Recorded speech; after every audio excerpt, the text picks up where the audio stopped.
You've been told a comforting story for as long as you've been alive. That modern economies are too advanced to collapse, that governments can always manage their debt, that central banks can pull endless levers to keep the system alive. People believe that because they want to. It feels safe. It feels stable. It feels like progress is permanent.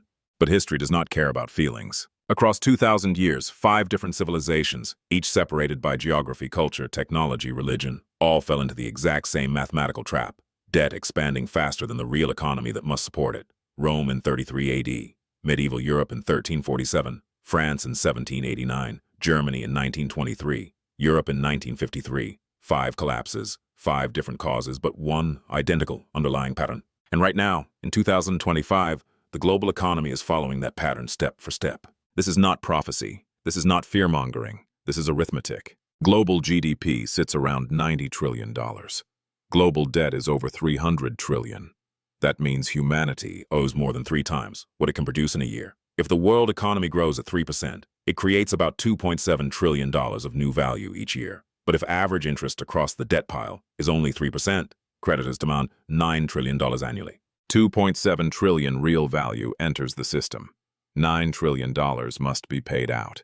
The gap is structural, permanent, unavoidable. You can lie with speeches, you can lie with forecasts, but nobody lies to math.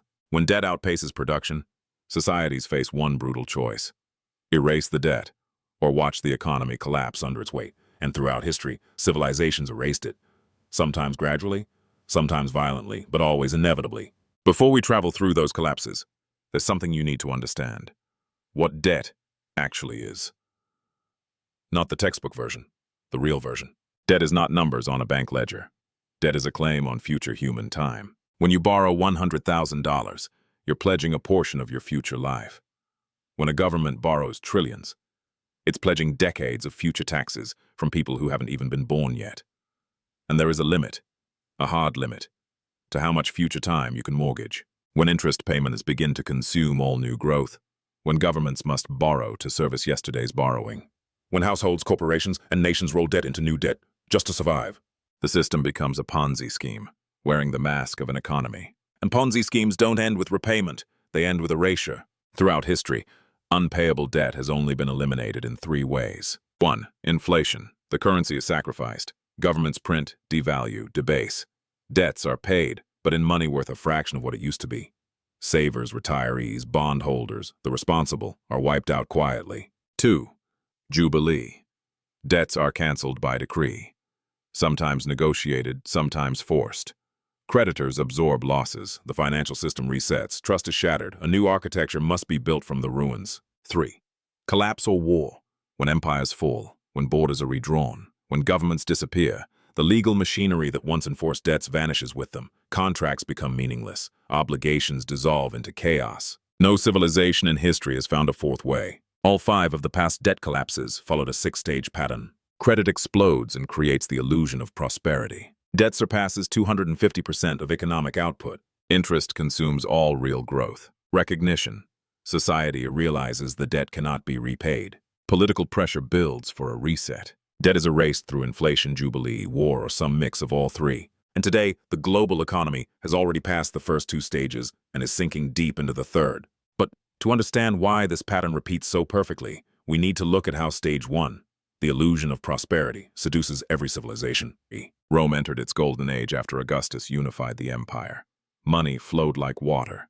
Patricians lent to each other, to merchants, to entire provinces. Public works, aqueducts, temples, forums were financed on credit. Gladiator games, political festivals, and campaigns were funded with borrowed money. Luxury goods poured into Rome. Citizens felt wealthy. Senators competed to outspend each other. It looked like prosperity, but almost none of it produced future returns. Gladiatorial games don't generate cash flow. Marble statues don't compound. Political favors don't pay interest. Rome wasn't investing. Rome was consuming its own future. By 20 AD, many noble families were already drowning in debt.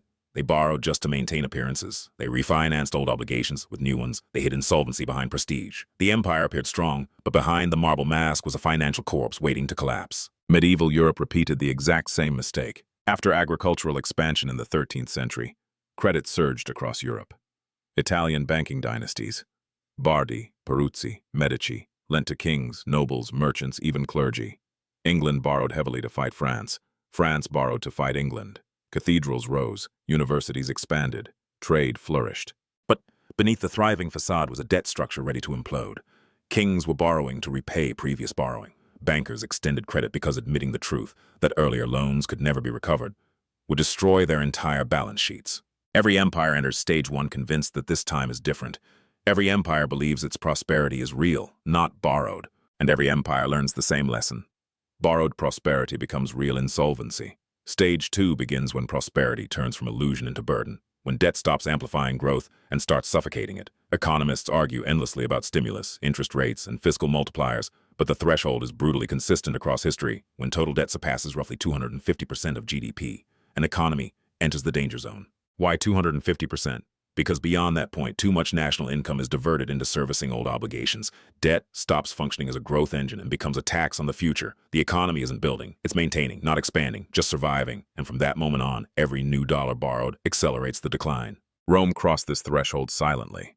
No newspaper headline, no Senate declaration, just thousands of private credit relationships quietly collapsing under their own weight. Senators owed fortunes, merchants defaulted, land prices fell. By 33 AD, lenders began calling in debts, draining liquidity from the entire empire. What followed was the first true credit crunch in Western history and the blueprint for every future one. Medieval Europe crossed the same threshold in a far more visible way.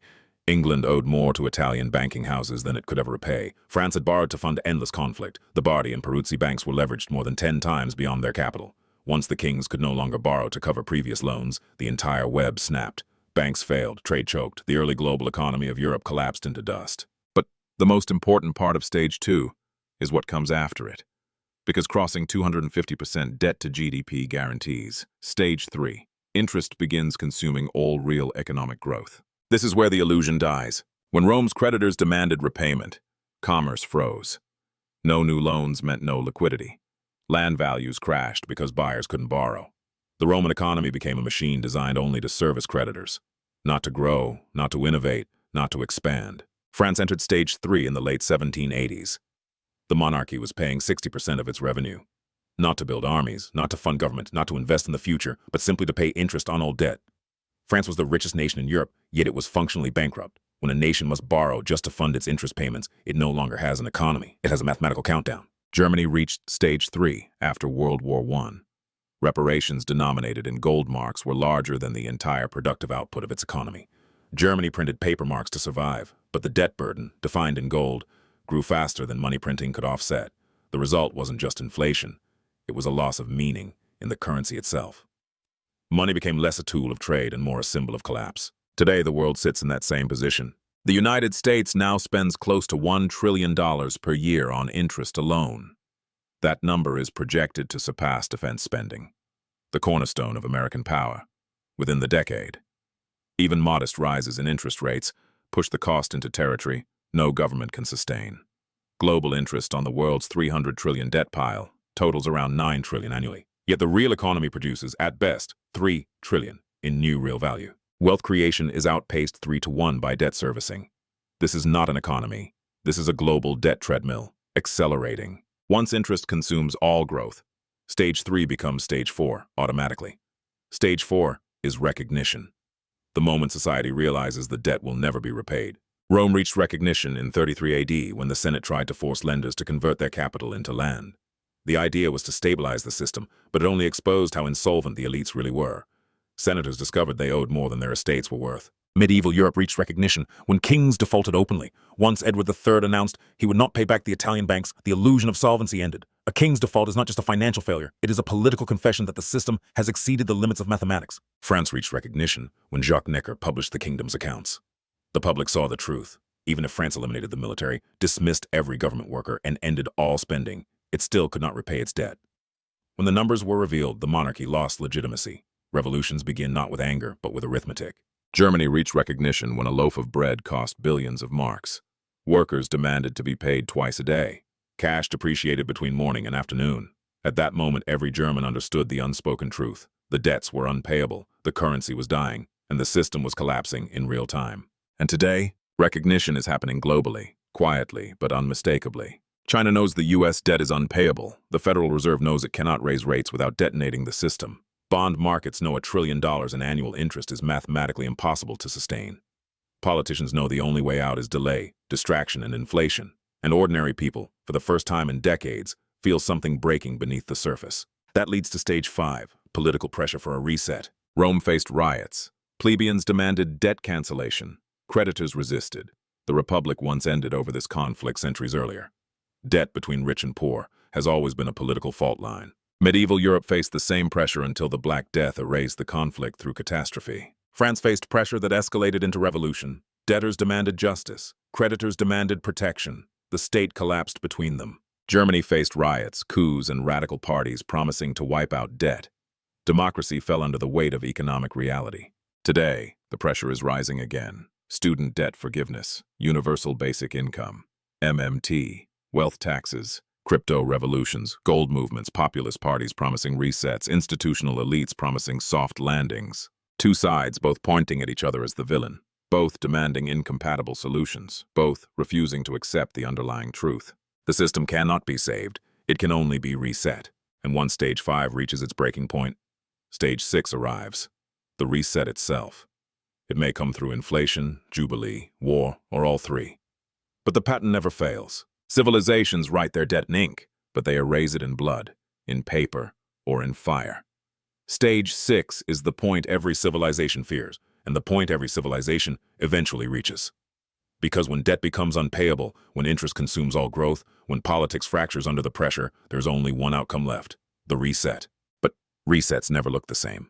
They share a pattern but not a form. Sometimes they arrive slowly, through years of rising prices and gradual erosion of purchasing power. Inflation disguised as policy. Sometimes they arrive violently, in the form of hyperinflation, so fast that money becomes meaningless overnight. Sometimes they arrive by decree, debt jubilees, restructuring agreements, or sovereign defaults. And sometimes the reset is delivered not by economists, but by generals. Rome's reset came in phases. Tiberius tried an early form of bailout by injecting 100 million sesterces into the system, interest-free for 3 years, to relieve the elite. It was a temporary fix.